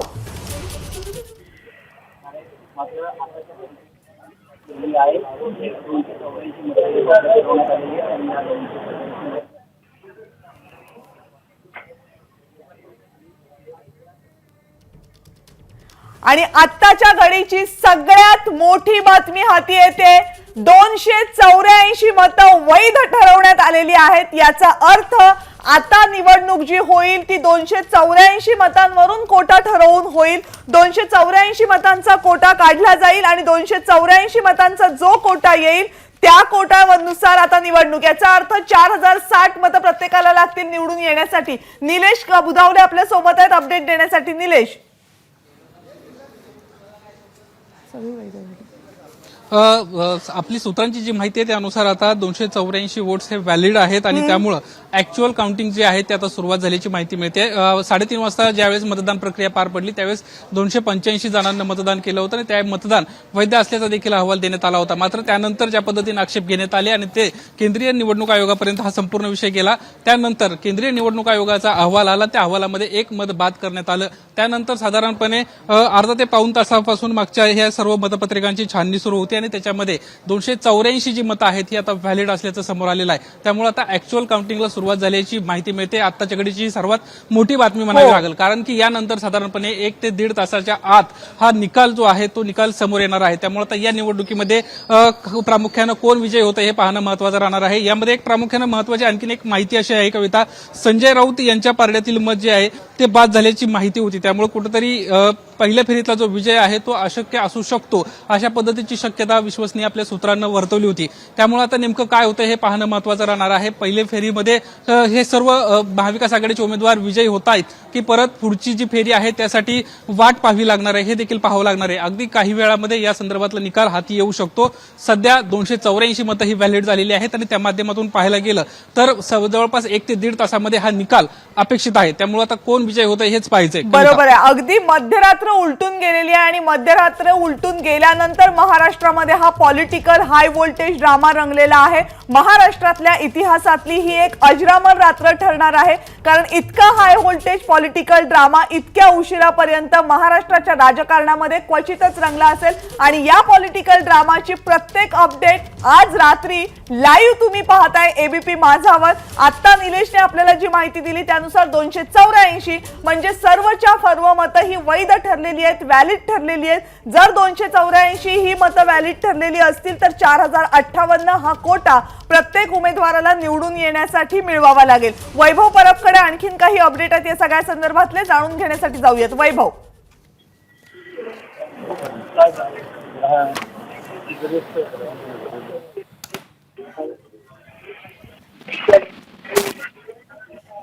वैभव माझा आवाज पोहोचतोय आपल्यापर्यंत?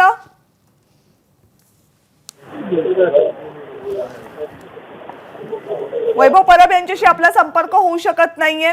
नवनाथ बन आहेत का आपल्या सोबत? हा कविता, आवाज येतोय.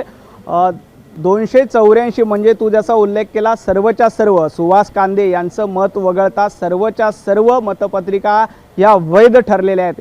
याचा अर्थ ज्या पद्धतीनं सगळ्याच पक्षांनी रंगीत तालीम केली होती की मतपत्रिका बाद होणार नाही याची काळजी घेतली होती, ते सगळेच पक्ष त्याच्यामध्ये यशस्वी झालेले दिसतात. कारण मतपत्रिका बाद होणार नाही याची खबरदारी घेणं सगळ्याच पक्षांसाठी फार गरजेचं होतं. आणि आता जसं दिसतंय की एकही मतपत्रिका बाद झालेली नाही. त्यामुळं आता ऍक्च्युअल निकाल येण्यासाठी अगदी काही मिनिटामध्ये पहिला निकाल येऊ शकतो. कारण जेव्हा 41चा कोटा आता जवळपास निश्चित झालाय, 41 मतांचा कोटा झाल्याबरोबर उमेदवार विजयी घोषित होऊ शकेल. पहिली 5 उमेदवार पुढच्या काही मिनिटांमध्ये पहिल्या 5 उमेदवारांचा निकाल हाती येईल. त्याला फारसा वेळ लागणार नाही. साधारणतः 15 मिनिटांमध्ये ही सगळी प्रक्रिया पूर्ण होऊ शकते. पहिल्या 5 उमेदवारांबद्दल. आता उरतो जो 6वा उमेदवार धनंजय महाडिक विरुद्ध संजय पवार यांच्यामध्ये हा सामना कसा रंगणार हे पाहणं सगळ्यात महत्त्वाचं आहे. ज्या पद्धतीनं आता सगळे मतं वैध ठरलेली आहेत, बरोबर. याचा अर्थ आता सगळी मदार असेल ते अपक्ष आणि मित्र पक्षांवर. जर का विजयाचं गणित बघितलं, आपण जर कागदावर बघितलं तर महाविकास आघाडी अतिशय भक्कम आहे आणि सगळ्यांनी ठरल्याप्रमाणे मतदान केलं असेल तर महाविकास आघाडीचे सर्वच्या सर्व उमेदवार विजयी होतील, यात अजिबात शंका नाही. परंतु अपक्ष आणि मित्र पक्षांनी जर का दगाफटका केला असेल तरच महाविकास आघाडीला धोका आहे. अन्यथा संजय पवार असतील किंवा संजय राऊत असतील हे दोन्ही उमेदवार सहज निवडून येतील आणि काँग्रेस, राष्ट्रवादीचे प्रफुल्ल पटेल आणि काँग्रेसचे इम्रान प्रताप गडी यांनाही निवडून यायला फार अडचण येणार नाही. परंतु अपक्ष आणि मित्र पक्षांनी जसं सांगितलंय तसंच मतदान केलं का हे येत्या काही मिनिटांमध्ये आपल्याला कळणार आहे.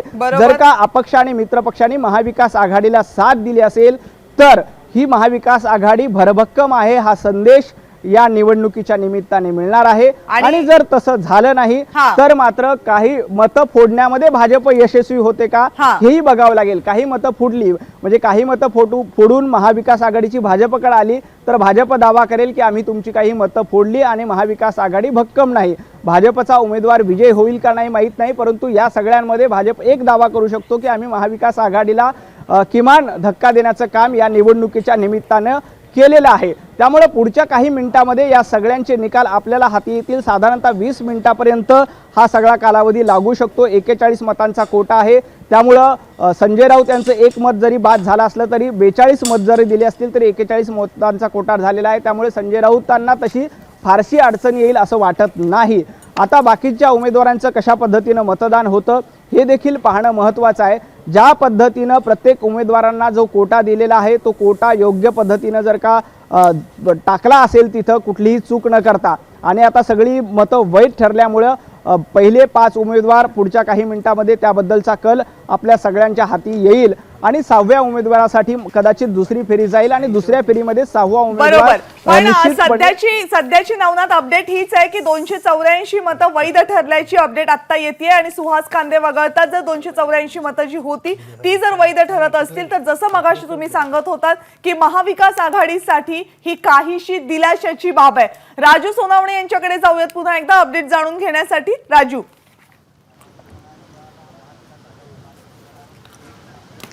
कविता पाहतोय आपण आज दुपारी 4 वाजेपर्यंत 285 आमदारांनी मतदान केलं होतं. त्यापैकी 284 मतं जी आहेत ती व्हॅलिड ठरलेली आहेत. सुहास कांदे यांचं एक मत जे आहे ते रद्द झाल्यामुळे कुठंतरी आता 284 व्हॅलिड झालेले आहे आणि महाविकास आघाडीला एक दिलासा म्हणावा लागेल. कारण ज्या प्रकारे आपण म्हणत होतो की शिवसेनेचं संजय पवार आणि त्याचप्रमाणे भाजपचा उमेदवार जो आहे तो महाडिक यांच्यामध्ये चुरस असणार आहे. मात्र कुठंतरी एक मत जे आहे ते बाद झाल्यानंतर संजय राऊत यांच्या सुद्धा उमेदवारीवरती प्रश्न जे आहे ते चिन्ह उमटायला सुरुवात झाली होती. त्यामुळे आता कुठेतरी हा महाविकास आघाडीला एक मोठा दिलासा म्हणावा लागेल. मात्र या सगळ्यांमध्ये जे आहे ते अपक्ष आणि सहयोगी पक्षांची सुद्धा भूमिका अतिशय महत्त्वाची असणार आहे. त्यामध्ये सगळ्यात महत्त्वाचं म्हणजे बहुजन विकास आघाडीची भूमिका अद्यापर्यंत स्पष्ट झालेली नव्हती. हितेंद्र ठाकूर यांनी नेमकं हे मतदान कोणाला केलं आहे कारण त्यांच्याकडे 3 मतं आहेत आणि 3 मतं जे आहे ते बरंच काही संपूर्ण हे समीकरण फिरू शकतं. त्यामुळे त्यांची ही 3 मतं नेमकी कोणाला गेलेली आहेत, अपक्ष असतील किंवा इतर जे काही सहयोगी पक्ष आहेत त्यांची ही मतं अतिशय महत्त्वाचे असणार आहे. कारण ज्या प्रकारे आज संपूर्णपणे 4 वाजेपर्यंत भाजप असेल किंवा महाविकास आघाडी असेल या सगळ्या नेत्यांची बॉडी लँग्वेज जी आहे ती कुठल्याही प्रकारची जी आहे ती कमी होताना पाहायला मिळत नव्हती. याचा अर्थ भाजप ज्याप्रमाणे भक्कमपणे सांगत होते की आमचे उमेदवार येणार आहे आणि महाविकास आघाडी सुद्धा सांगत आम्ही भक्कमपणे की आमचे उमेदवार येणार आहे. त्यामुळे निश्चितपणे सहयोगी पक्ष आणि अपक्षांची भूमिका अतिशय महत्त्वाची राहणार आहे. आणि पाहतोय आपण जशी मतमोजणी सुरू व्हायला लागलेली आहे तसे कार्यकर्ते जमायला सुरुवात होऊ लागलेली आहे. शिवसेना असेल, भाजप असेल, राष्ट्रवादी काँग्रेसचे कार्यकर्ते जे आहे ते विधान भवनाच्या दिशेने येताना पाहायला मिळतात. पोलिसांचा बंदोबस्त जो आहे तो वाढलेला आहे. पोलिसांनी या ठिकाणी थांबण्यास मनाई केलेली आहे तरी कार्यकर्ते जे आहे ते विधान भवनाच्या परिसरामध्ये जमताना आपल्याला पाहायला मिळते. अगदी जर आपण दुपारी पाहिलं तर दुपारी सुद्धा मोठ्या प्रमाणावरती एक उत्साहाचा माहोल जो आहे तो पाहायला मिळत होता. शिवसेनेचे अनेक पदाधिकारी जे आहे ते विधान भवनाच्या गेटवरती जंगी स्वागत करण्यासाठी, जल्लोष करण्यासाठी जमलेले होते. मात्र कुठेतरी ही प्रक्रिया थांबलेली होती आणि आता पुन्हा एकदा कार्यकर्ते जमायला सुरुवात झालेली आहे. त्यामुळे थोड्या वेळानंतर जे आहे ते चित्र स्पष्ट होईल की नेमकं कोणाला हा विजय मिळणार आहे. पहिल्या फेरीतले जे काही उमेदवार आहेत त्यांचं नेमके काय चित्र असणार आहे हे सुद्धा स्पष्ट होणार आहे. कविता. बरोबर. पहिल्या फेरीतलं चित्र अगदी काही वेळातच स्पष्ट होणार आहे, कारण सर्वात महत्त्वाची आणि एक किचकट प्रक्रिया होती ती म्हणजे मतं अवैध आणि वैध ठरवणं. यानुसार सगळीच्या सगळी मतं सध्या वैध ठरल्याची माहिती आपल्याला मिळते आणि सगळीच्या सगळी मतं वैध ठरलेली असतील तर पुढची प्रक्रिया फारशी किचकट राहणार नाही, किमान पहिल्या फेरीची. त्यामुळे अपेक्षा ही करूयात की पहिल्या फेरीचे निकाल अगदी काही वेळामध्ये आपल्या हातात येतील. त्या दृष्टीनं हालचाली सुरू झाल्याची तयारी आपल्याला दिसतेय विधिमंडळाच्या आवारामध्ये सध्या. अभय सर, सगळी मतं वैध ठरलेली असतील तर महाविकास आघाडीसाठी थोडीशी दिलाशाची बाब? नाही, निश्चितपणे असेल, कारण आणखी काही मतं त्यांची बाद होणं त्यांना परवडणारं नक्कीच नव्हतं. कारण आधीच ऑलरेडी त्यांची 3 मतं कमी झालेली आहेत. तर मला वाटतं की ही त्यांच्यासाठी दिलासा देणारी बाब असेल, कारण मुख्य उमेदवारांची मतं बाद झाली असती तर त्यांचा ट्रान्सफरेबल कोटा राहिला नसता. आणि त्यामुळे मला वाटतं त्यांच्यासाठी हा निश्चितपणे दिलासा आहे. म्हणजे ते 2 यांनी दिलासा होईल. एक तर त्यांची पहिल्या पसंतीची मतं त्यांची सगळे येऊ देत आणि ट्रान्सफर होऊ शकते जी जास्त येते. वैध सगळी ठरलेली आहेत सर मतं, कळसे सर, आणि ही एक दिलासाची बाब म्हणायला लागली. आणि सगळ्यात महत्वाचं म्हणजे राजकीय पक्षांची रंगीत तालीम जोरात होती, याचा अर्थ तो सगळी मतं वैध ठरली. म्हणजे त्यांनी सर्व सदस्यांनी मतं व्यवस्थित टाकलेली आहे, नियमाप्रमाणे टाकलेली आहेत असं दिसून येतं. 284 मतं वैध ठरलेली आहे. 1 मत मात्र कमिशननी बाद केलं आहे, सुहास कांदे यांचं. त्यामुळे हे एक प्रकारे इलेक्शनचं एक वैशिष्ट्य म्हणावं लागेल की सगळ्या सदस्यांनी चांगल्या प्रकारे मतदान केलेलं आहे आणि नियमाप्रमाणे सर्वांची मतं वैध ठरलेली आहे. आता वैध मतं ठरल्यानंतर प्रक्रिया काहीशी वेगवान होईल मतमोजणीची, सगळी मतांची वैधता आणि अवैधता. आधी आता याच्यावर कोटा काढल्या जातील. वैध मतावर जो कोटा आपला निघतो, आपण जो काढलेला आहे कोटा 4058 405 हा कोटा येईल. पण त्याच्यासाठी 41 मते मात्र त्यांना हवी आहे पहिल्या पसंतीची निवडून यायला. तर आता ती मतं प्रत्येक कॅन्डिडेटला किती मतं मिळतील याप्रमाणे ते मतं डिस्ट्रीब्यूट करायची प्रक्रिया कदाचित आता चालू असेल आणि ती प्रत्येक कॅन्डिडेटला डिस्ट्रीब्यूट केल्यानंतर पहिल्या फेरीमध्ये कोणते उमेदवार निवडून येतील हे आता चटकन आपल्याला कळू शकेल. किती वेळ लागेल साधारण त्याला एक अर्धा तास लागतो नॉर्मली सगळे डिस्ट्रीब्युशन करण्यासाठी आणि काउंटिंग करण्यासाठी अर्धा तासाचा वेळ लागू शकेल त्याला. तिथे तरी काय ऑब्जेक्शनची कारण मतं वैध ठरवतानाच मुख्यतः प्रॉब्लेम होतो नंतरच्या काळामध्ये. आणि नंतर फक्त त्यांना प्रक्रिया समजावून सांगायला लागते की ते मूल्य किती झालं, किती ट्रान्सफर झाल्या, त्या फक्त त्याच्यामध्ये थोडाफार वेळ लागतो. पण मला वाटतं की मोठा जो अडथळा होता तो अडथळा आता निश्चितपणे दूर झाला. ते सगळं समजावून सांगायला लागतं की ह्या सूत्रांनुसार आपण अगदी त्या सूत्रानुसार किती मतं वैध आहे आणि मग ते ट्रान्सफर कुणाचे करायची, सगळ्यात जास्त मतं कुणाची आहे आणि त्या उमेदवाराची ट्रान्सफर किती करायची, म्हणजे वैध मताची व्हॅल्यू आणि ती कोट्यामधून काढून कोटा त्याच्यामधून मायनस करून किती मतं त्यांची सरप्लस असतात आणि ती कशी वाटली जातात, त्याचा फॉर्म्युला कोणता, त्याचे नियम कोणते, हे सगळं त्यांना सांगावं लागतं रिटर्निंग ऑफिसरला. एजंट आणि उमेदवार दोघांनाही. जिथे जे प्रेझेंट असतील उमेदवार, एजंट, ऑब्झर्व्हर, निरीक्षक वगैरे, या सगळ्यांना सांगून सगळ्यांचं समाधान झाल्यानंतरच आपण पुढे जातो. थोडासा गमतीचा भाग, कालपासून आपण खडू फळा असं सगळं घेऊन ते समजवण्याचा प्रयत्न करतोय. तिथे तुम्ही किचकट प्रक्रिया त्यांना कशी समजवता? त्यांना आम्ही बरोबर त्यांना नियमाच्या आधारे, आता बघा हा नियम आहे, त्या नियम 76 मध्ये ही सरप्लस कशी ट्रान्सफर करायची याचा फॉर्म्युला दिलेला आहे आणि याची प्रोव्हिजन दिलेली आहे. ही वाचून दाखवूनच त्यांना पुढे आपल्याला रिजेक्शनचा सुद्धा नियम आहे, कुठला मतं रिजेक्ट करायची वगैरे, आणि या फॉर्म्युल्याप्रमाणे ती मतं आपण त्यांना कशी पुढे पाठवण्यात येतात. आता बघा हा पार्ट 7 त्याच्यामध्ये ट्रान्सफर डोट, अनएक्झॉस्टेड पेपर्स, त्यानंतर scrutiny, opening of the ballot box, नंतर असर्टनमेंट ऑफ कोटा, रूल 76 मध्ये कोटा कसं काढला जातो याचा संपूर्ण फॉर्म्युला दिलेला आहे. आणि मग इलेक्शन, ट्रान्सफर ऑफ सरप्लस बघा आता, if at the end of any count the value of the ballot papers credited to a candidate is greater than the quota, surplus shall be transferred in accordance to the provision of this rule. म्हणजे या प्रकारे हे सगळे नियम वाचून त्याप्रमाणे surplus किती आणि कुणाची सरप्लस कसे काढले जातात.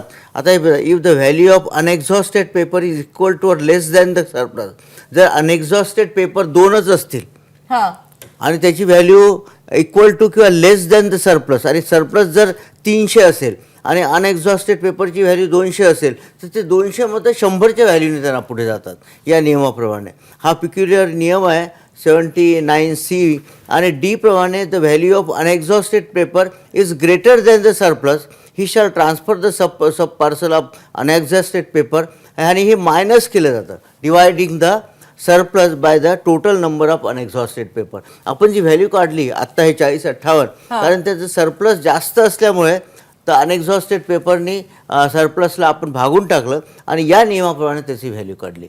अशा प्रकारे त्यांना प्रत्येक नियम समजावून देऊन आपण पुढे जातो मॅडम. सर इथेच अर्ध डोक्यावरून जातं, त्यांना तिथे किती समजत असेल. कारण स्टेक होल्डर्सला व्यवस्थित समजतात सगळे नाही, ते कदाचित आधीच तयारी करून येत पण असतील. फक्त बऱ्याच वेळेस निवडणुकीच्या मध्ये ज्यावेळेस कळसे साहेब रिटर्निंग ऑफिसर असताना की ते ॲडिशनल व्हॅल्यू जे काढलं जातं त्या मतांचं ते एका उमेदवाराच्या ॲडिशनल वोटचं आणि दुसऱ्या उमेदवाराच्या ॲडिशनल वोटचं याच्यात फरक पडतो, कारण ते किती ॲडिशनल वोट्स आहेत. मग तो फरक का त्यांच्या एवढे तर आमच्या एवढे कसे झाले हे मला वाटतं की ते मुख्य समजावून सांगायला लागतं त्यांना कळतं. ते कारण बाकीची प्रक्रिया साधारणतः त्या निवडणुकीमध्ये जे प्रतिनिधी असतात त्यांना साधारणतः ह्याची कल्पना असते, त्यामुळे त्याच्यात फारसा वेळ लागत नाही. फक्त ही जी राजकीय लढाई असते की मतं वैध ठरवणं, मला वाटतं की तो एक मोठा अडथळा असतो आणि तो दूर झाल्यानंतर मग प्रश्न येत नाही. आणि शेवटची जी फेरी असते ती मग तो शेवटची जे उमेदवार राहतात आणि ते कोटा पूर्ण करत नाहीत त्यांच्यासाठी जे शेवटपर्यंत ती प्रक्रिया करावी लागते ती मला वाटतं काहीशी कंटाळवाणी असते, कारण ती फारच थोड्या प्रमाणात ती मतं वाढत असतात आणि मताचं मूल्य मग कमी होत जातं, त्याच्यामुळे जास्त त्याला वेळ. सर एवढ्या निवडणुका केल्यात, वैध आणि अवैध ठरवताना कधी काही इंटरेस्टिंग किस्से झाले जे लक्षात राहिले? इंटरेस्टिंग किस्से म्हणजे बरेचदा मला असं आढळून आलं की काही उमेदवारांनी कोऱ्या मतपत्रिका टाकलेल्या आहेत आणि काही उमेदवारांनी मला माहिती आहे की एक आकडा हा 2 उमेदवारासमोर लिहिलेला आहे. कोऱ्या जाणून बुजून टाकत जाणून बुजून कोऱ्या मतपत्रिका टाकणं म्हणजे प्युअरली जाणून बुजून, म्हणजे डेलिबरेटली त्यांनी ते केलेलं असतं आणि हे कळतंच त्या मतपत्रिकेवरून कोऱ्या मतपत्रिका टाकणं. किंवा एक आकडा हा 2 उमेदवारासमोर लिहायचा किंवा डायरेक्ट 1 न टाकता 2 टाकायचा. किंवा मी मागे सांगितल्याप्रमाणे त्याचं नोटाचं ऑप्शन नसल्यामुळे कोऱ्या जात असतील. पण या वैध मधनं सर सर्वच्या सर्व वैध ठरणं ह्याच्यातला एक अर्थ असाही आहे की याचा अर्थ सगळ्या अपक्षांनी सुद्धा आपलं मतदान बरोबर केलेलं आहे आणि त्यांचंही ट्रेनिंग याचा अर्थ बरोबर झालेला आहे. अभय सर निश्चितपणे, कारण एकतर काय की आता प्रत्येक 2 वर्षांनी या निवडणुका होत असतात, त्यामुळे साधारणतः पहिल्या निवडणुकीतले जे नवीन आमदार असतात त्यांना थोडंसं समजावून बाकीचा साधारणतः प्रोसेस कळते. बरं, विधान परिषदेला हीच प्रोसेस आहे तुम्हाला, त्याच्यामुळे त्या निवडणुकीची प्रक्रिया आणि मतदानाची प्रक्रिया साधारणतः लक्षात येते. ज्या चुका होतात त्या काही वेळा निष्काळजीपणामुळे आणि काही वेळा जाणीवपूर्वक, अशा 2 प्रकारच्या नाही. चुका माझा हा प्रश्न विचारण्यातला रोख असा होता की याचा अर्थ अपक्ष आमदारांना ज्यांनी आपल्या बाजूने ओढून घेतलेलं आहे त्यांनी त्यांच्या ट्रेनिंगची सुद्धा जबाबदारी व्यवस्थित घेतलेली आहे. निश्चितपणे साधारणतः कुठलं मत कोणाला द्यायचं आणि काय त्याच्या संदर्भात बोलणी झाली त्याप्रमाणे ते मतदान होतं. बऱ्याच वेळेस तर राजकीय पक्ष साधारणतः त्याचा एक नोट तयार करून देतात की तुम्हाला ही मतं या पद्धतीने मतदान करायचं आहे, त्यामुळे त्याची काही फारशी अडचण. आणि साधारणतः 3 पसंत्या दिल्या जातात, म्हणजे जरी तुम्हाला पूर्ण उमेदवाराला पसंतीक्रम तरी साधारणतः फर्स्ट, सेकंड, थर्ड प्रेफरन्स दिला जातो. ओके, म्हणजे हे वैध आणि अवैध मतं ही एकदा ठरली की फक्त आता या निकालपत्रामुळे मला वाटतं कळसे साहेब आपण वाचलं असेल निकालपत्र, आता बऱ्याच गोष्टी याच्यातल्या आणखी क्लिअर झाल्या की पुढच्या वेळेस म्हणजे मतदान करताना काय काळजी घ्यावी लागेल आणि घेतली नाही तर काय होऊ शकतं या संदर्भात आयोगाने अतिशय स्पष्टपणे यावेळेस निर्णय दिलेत. जसे असे इश्यूज पुढे येतील त्याप्रमाणे ते क्लॅरिफिकेशन येत जातील, तसं अधिक स्पष्टता त्याच्यामध्ये येईल. आता मतपत्रिका फोल्ड न करता बाहेर घेऊन येणं किती अडचणीचं ठरू शकतं ही बाबही त्याच्यामुळे पुढे आलेली आहे. सरांना त्याचा ऍक्सेस होता का मला माहिती नाही.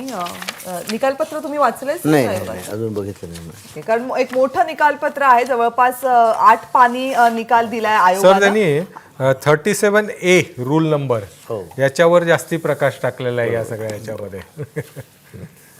निवडणूक आयोगाचं हे निकालपत्र आहे 8 पानी निकालपत्र, ज्याच्यामध्ये सुहास कांदे यांचं मत बाद ठरवण्यात आलेलं आहे. मात्र आक्षेप घेतलेली बाकीची सगळी मतं निवडणूक आयोगानं याच निकालपत्रामध्ये वैध ठरवली होती. आणि याचा परिणाम असा झालाय की शिवसेनेचं, महाविकास आघाडीचं एक मत कमी झालेलं आहे. राहिलेली सगळी 284 मतांसाठी ती मतं वैध आहेत की अवैध आहेत याची मोजणी पूर्ण झालेली आहे. सूत्रांकडून मिळालेल्या माहितीनुसार सर्वच्या सर्व म्हणजे 284 मतपत्रिका या वैध ठरवण्यात आलेल्या आहेत. आणि त्यानंतर आता पुढचा टप्पा मतमोजणीचा सुरू झालेला आहे. जर 284 मतं वैध असतील सूत्रांकडून मिळालेल्या माहितीनुसार आणि पुढचा टप्पा आता जर सुरू झाला असेल तर फक्त काही क्षणांची विश्रांती असेल. काही क्षणांमध्ये आपल्याला कळेल की पहिला कल काय आहे, पहिल्या फेरीमध्ये कोणते उमेदवार सुखरूपपणे राज्यसभेचा मार्ग आपला सुकर करतायत.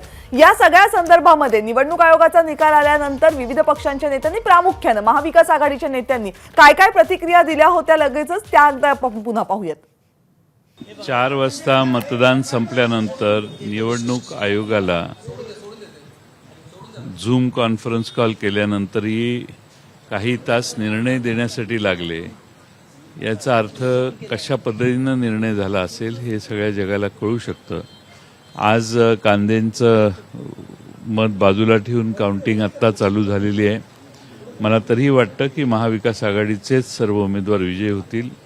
आणि हे करत असताना ज्या पद्धतीने कांदेंचं मत, कारण ते कोणीच पाहिलेलं नव्हतं, तरी जर ते बाजूला ठेवण्याचा निर्णय झाला असेल तर कांदे त्यांचं मत व्हॅलिड करण्यासाठी योग्य ती कायदेशीर लढाई लढतील अशी मला अपेक्षा आहे. लोकशाहीमध्ये अशा प्रकारचं मत बाद करण्याचा अधिकार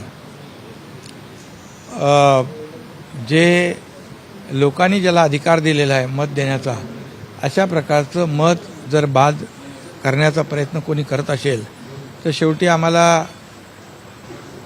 न्यायदेवता आहे, न्यायालय आहे. परंतु मी माहिती घेतल्यानंतरच अधिकृतपणे यावर बोलेन. पुन्हा एकदा आपल्याला मी सांगतो, यापूर्वी देखील मी सांगितलं आहे, महाविकास आघाडीकडे जेवढ्या संख्याबळ जेवढं लागतं त्यापेक्षा अधिकचं संख्याबळ महाविकास आघाडीकडे आहे. आणि मुख्यमंत्री उद्धव ठाकरे साहेबांच्या नेतृत्वावर पक्षाचे तर जे आमदार आहेत त्यांनी मतदान केलेलंच आहे, परंतु सहयोगी सदस्य असतील, अपक्ष असतील, यांनी देखील महाविकास आघाडीला मतदान केलेलं आहे. त्यामुळे 4ही उमेदवारांचा विजय हा निश्चित आहे.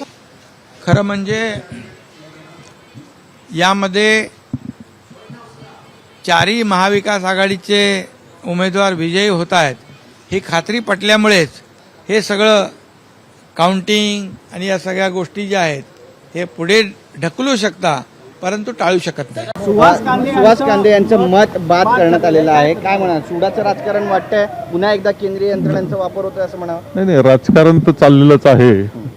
भाजपचा रडीचा डाव चाललेला आहे. रडीच्या डावानं पराजय जो आहे होणार आहे त्यांचा, तो फार लांबवता येणार नाही त्यांना. थोड्या वेळात निकाल येईल, 4ही उमेदवार आघाडीचे विजयी झालेले दिसतील. नाही, माझं मत असं आहे की महाराष्ट्राच्या राजकारणाला काळीमा फासणारा हा दिवस आहे. याच्या आधीही निवडणुका झाल्या, पण ह्या प्रकारचं वेटीस कोणीही कधीही लोकशाहीला धरलं नाही. भाजपाने हे जे कृत्य केलेलं आहे हे निंदनीय आहे. त्यांनी मतदान थांबवलं हे लोकशाहीला थप्पड मारल्यासारखं आहे आणि हे जनता यांना माफ करणार नाही ह्या गोष्टीला. तसंही ह्या अशा सगळ्या डावपेचाचा कसा सामना करायचा हे छत्रपती शिवाजी महाराजांनी आपल्याला सगळ्यांना शिकवलेलं आहे. आम्ही अशा डावपेचाला घाबरत नाही आणि योग्य वेळ योग्य त्यावेळेला आम्ही याचं उत्तर नक्कीच देऊ. आमचे 4ही उमेदवार त्या ठिकाणी निवडून येत आहेत. पण ठीक आहे, आता लोकशाहीमध्ये कमी जास्त होत राहतं, पण जे काय भाजपने केलेलं आहे त्यांना माफी नाही. असं आहे, आता मी इलेक्शन कमिशनची ऑर्डर वाचत होते आणि म्हणून मला थोडासा वेळ लागला. मला पण असं नाही वाटत की त्या ठिकाणी त्यांच्याकडनं काही चूक झालेली असेल. मी त्यांचा व्हिडिओ बघितलेला नाही. पण महाराष्ट्राची निवडणूक आणि त्याचे निकाल दिल्लीला न्यायचं काय कारण होतं हेही समजत नाही. इलेक्शन कमिशनकडे हे सगळं प्रकरण गेलं, जे आक्षेप तुमच्या बाबतीत किंवा जिंकण्यात आले, इलेक्शन कमिशनने तुम्हाला न्याय दिला असं वाटतं सगळं प्रकरण बघितलं? आम्ही महाविकास आघाडी म्हणून त्या ठिकाणी समोरे जातो आहे आणि महाविकास आघाडीसोबत कपट या ठिकाणी नक्कीच खेळण्यात आलेला आहे असं माझं ठाम मत आहे. तुम्ही ज्या पद्धतीने हे विश्लेषण करतायत, संजय राऊतांना सुहास अण्णा कांदेंनी मत दिलं होतं का, म्हणजे जर बाद झालं तर?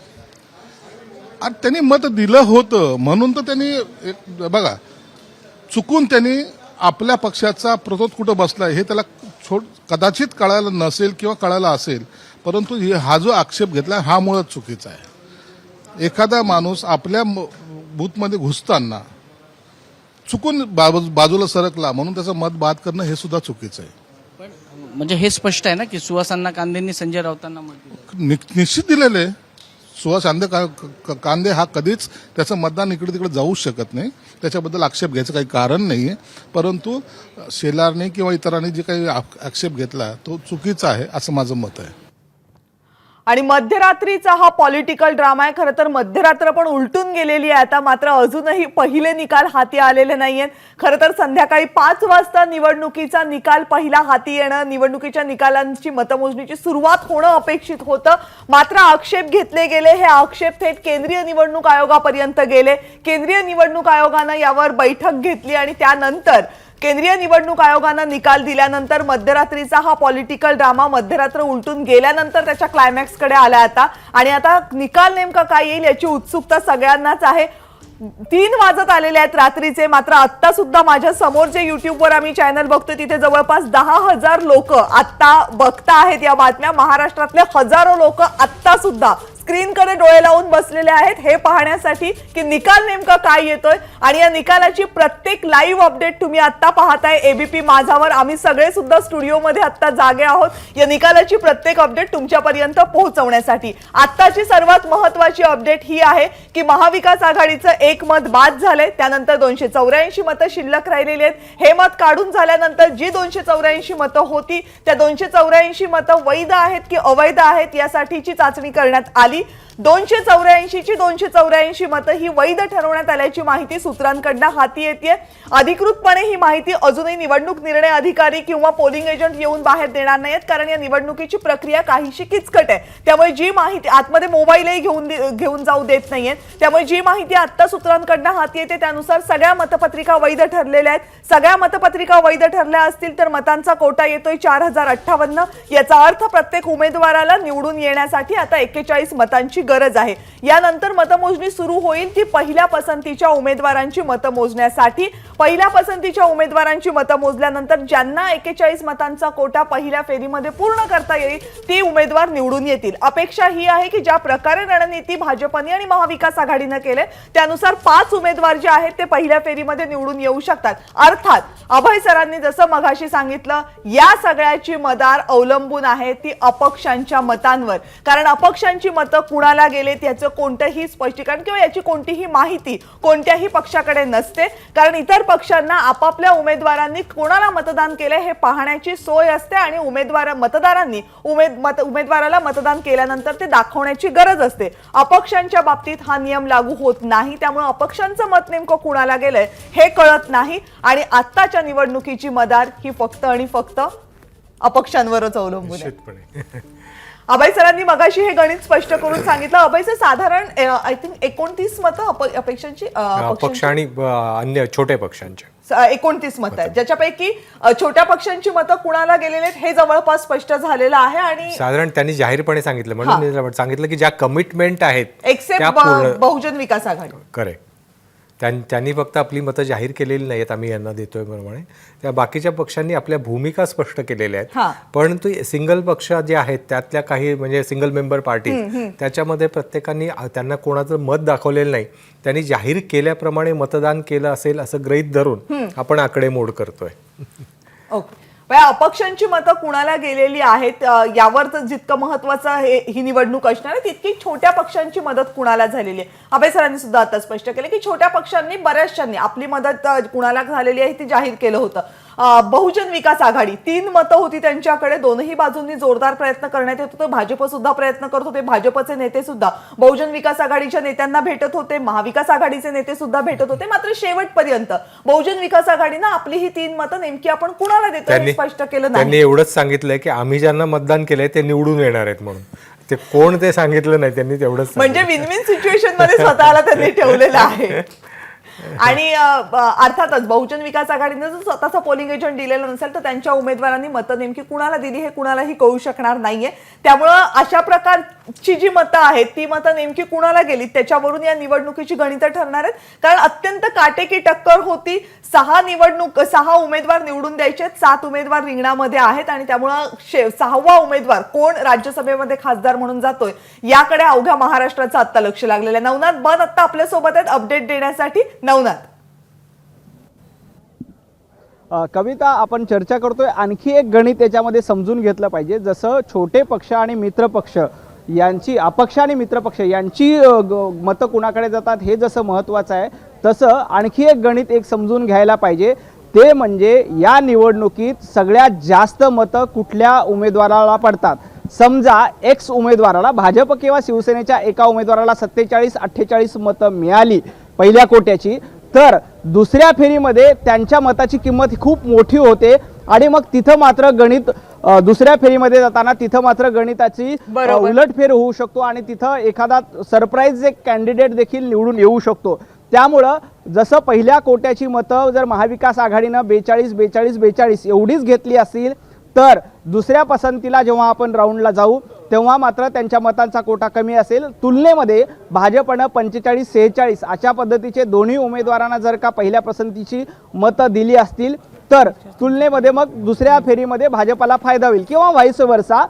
भाजपने फक्त 42-42 दिली असतील आणि महाविकास आघाडीनं 45-46 अशा पद्धतीचा कोटा केला तर महाविकास आघाडीला फायदा होऊ शकतो. त्यामुळे या गणिताचा विचार करणं देखील आवश्यक आहे. जशा पद्धतीनं अपक्षांनी कोणाच्या बाजूने मतदान केलं हे येत्या काही वेळामध्ये, मिनिटामध्ये आपल्याला कळू शकेल आणि घटक पक्षाचं देखील कळू शकेल. परंतु पहिल्या पसंतीचं सर्वाधिक मतं घेणारी स्ट्रॅटर्जी जर का कोणी ठरवली असेल तर त्याचाही एक फायदा, एक मधुर निवडणूक जिंकण्याचा एक फायदा महाविकास आघाडीला किंवा भाजपला या दोघांपैकी कोणालाही होऊ शकतो. त्यामुळे हे गणित देखील समजून घेतलं पाहिजे. आणि हे गणित आपण नवनाथ, हे गणित आपण डॉक्टर अनंत कळसे यांच्याकडनं समजून घेऊयात. सर, हे जे इक्वेशन आता नवनाथनी सांगितलं ते फार इंटरेस्टिंग आहे. एक अंदाज, एक आपले विजय निश्चित करण्यासाठी 41-42 मतांचा कोटा देणं पहिल्या मतासाठी निवडून देणं, आणि दुसरी एक स्ट्रॅटेजी असू शकते की जास्त मतं देणं.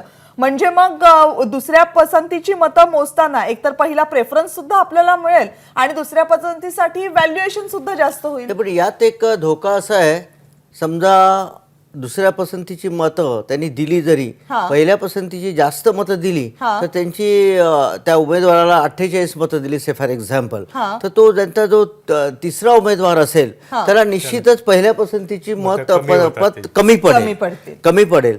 त्यामुळे या मताचा त्यांना जाताना म्हणजे ट्रान्सफर होताना फायदा होईल, नाही असं नाही. पण आता समजा त्यांनी 8 मतं जर सरप्लस दिली असेल, 48 दिली असेल, तर ही 8 मतं जात नाही त्यांना, ही 6च मतं जातात त्या कॉम्बिनेशन परम्युटेशनमध्ये. मग आपण जे बघितलंय त्यामुळे 6 मतं जातील. आणि समजा त्यांना 30च असेल पहिल्या पसंतीची, कारण यांना 48-48-49 अशी मतं दिली असं काहीतरी ते आता सांगण्यात आलं. ही जर आपण केली तर त्यांची पहिल्या पसंतीची मतं म्हणजे कन्सिडरेबली कमी होतील. तिसऱ्या उमेदवाराची मतं कमी होतील आणि ट्रान्सफर होऊन त्यांचं 2-3 मताचं तिथे नुकसान होईल. त्या ट्रान्सफर प्रोसेसमध्ये हा धोका थोडा संभवतो. त्याच्यामध्ये कधी कामाला येईल की आता त्यांच्याकडे साधारणतः 113 मतं आहेत आता गृहीत धरली आणि त्यांच्याकडे आणखी काही त्यांना एक 17 ते 18 मतं ॲडिशनल मिळणार असतील तरच ती मतं फक्त मग शेवटच्या काही थोडासा जो गॅप भरायचा असतो तेव्हा ही मतं कामाला येतात, जास्ती एक उमेदवार ठेवून. पण जेव्हा तिसऱ्या उमेदवाराला, जो की शेवटच्या दुसऱ्या पसंतीवरच अवलंबून आहे, त्याला जर पहिल्या पसंतीची एकदम कमी मतं दिली तर तिथनं परत त्या कोट्यापर्यंत पोहोचवायला खूप वेळ त्याला. म्हणजे ज्यांना तिसरा उमेदवार आहे त्यांना ही रिस्क, त्यांना काही मिनिमम फर्स्ट फेजची लागतातच त्यांना. कारण फर्स्ट जे मत मिळेल, पहिल्या राऊंडमध्ये जे मत मिळेल त्याचं मूल्यांकन जास्त होतं, कारण ते गुणिले 100 होतं, जे दुसऱ्या पसंतीच्या मतासाठी ते होणार कमी नाहीये. value ने जातं. त्यामुळे पहिल्या पसंतीची जितकी जास्त देता येतात. आणि या परिस्थितीत तर महाविकास आघाडीकडे पण तिसरा उमेदवार आहे आणि भाजपकडे पण तिसरा उमेदवार आहे. आणि तिसरा उमेदवार असेल तर जसं तुम्ही आता एक्सप्लेन केलं, ती रिस्क त्याला धोका, एलिमिनेशनचा धोका असतो त्याला, नाही तर शेवटच्या राऊंड मध्ये तो लगेच एलिमिनेट होतो. हा एक त्याला प्रॉब्लेम असतो. म्हणून माझं नेहमीचं म्हणणं आहे की त्याला पहिल्या पसंतीची ऍटलिस्ट रिझनेबली जास्त मतं दिली पाहिजे असं आहे. बट रिझनेबली जास्त हा शब्द जेव्हा तुम्ही वापरता तेव्हा आत्ताच्या परिस्थितीमध्ये जिथे आपण 41-42 मिनिटं, तर रिझनेबली जास्त त्या तिसऱ्या उमेदवारासाठी किती असावी? तिसऱ्या उमेदवाराला जरी 35-36 मतं जरी मिळाली हा, तरी तो निश्चितच निवडून येऊ शकेल. म्हणजे मगाशी आपण जे गणित मांडलं होतं तिकडे 28 आणि 34चं, हा, ते साधारणतः याच्यावर अवलंबून असतं की त्याला सेकंड प्रेफरन्सची वोट ही पुशसाठी किंवा ते थोडासा तो गॅप भरून करण्यासाठी कामी येतात. पण तिथे तुम्हाला पण शून्य तुम्ही बनलं जातं. सेकंड प्रेफरन्सवर भरोसा ठेवून निवडणूक नाही जिंकत. मग तुम्ही आणि ते पहिल्या उमेदवाराच्या पहिल्या पसंतीची जास्ती मतं कोणाला देतो की ज्यांचा विजय सुनिश्चित करणं पहिल्या राऊंडमध्ये अतिशय महत्त्वाचं असतं, प्रतिष्ठेचा उमेदवार असतो. त्यावेळेस ते थोडीशी मतं जास्त देऊन ती ट्रान्सफर करण्याकडे कल असतो. परंतु त्याच्यासाठी सगळीच तिकडे ट्रान्सफर करून ती मग परत सेकंड प्रेफरन्सला इकडे घेणं, त्याच्यात मग काही मतांचं मूल्य कमी होऊन जातं. म्हणजे नवनाथनं जो मुद्दा मांडला तो महत्वाचा निश्चित होता, मात्र त्याच्यामध्ये एक मेख अशी आहे की त्याच्यामुळं तिसरा जो उमेदवार आहे त्याची मतं पहिल्या पसंतीची कमी होतील. आणि हे ठरवताना समोरच्या प्रतिस्पर्ध्याकडे किती मतं आहेत पहिल्या क्रमांकाची, ते गृहीत धरून हे गणित आखली जातात. म्हणजे दुसऱ्या फेरीसाठी त्याचा काहीसा फायदा होईल, पण दुसऱ्या फेरीसाठी फायदा होत असताना तिसऱ्या उमेदवाराला मात्र त्याचं नुकसान होऊ शकतं. आणि ही रिस्क कोणता राजकीय पक्ष कशी घेतो, कारण ही रिस्क असेल तर ती अवॉइड करण्याचा मार्ग कोणता राजकीय पक्ष कसा घेतो. आणि जसं अभय सरांनी सांगितलं की हे फक्त स्वतःपुरतं मर्यादित मग राहणार नाही, कारण समोरच्या पार्टीकडे किती मतं आहेत आणि ते ती मतं कशी वापरणार आहेत त्याचा एक अंदाज बांधूनच हे होऊ शकतं. एबीपी माझा, उघडा डोळे बघा नीट.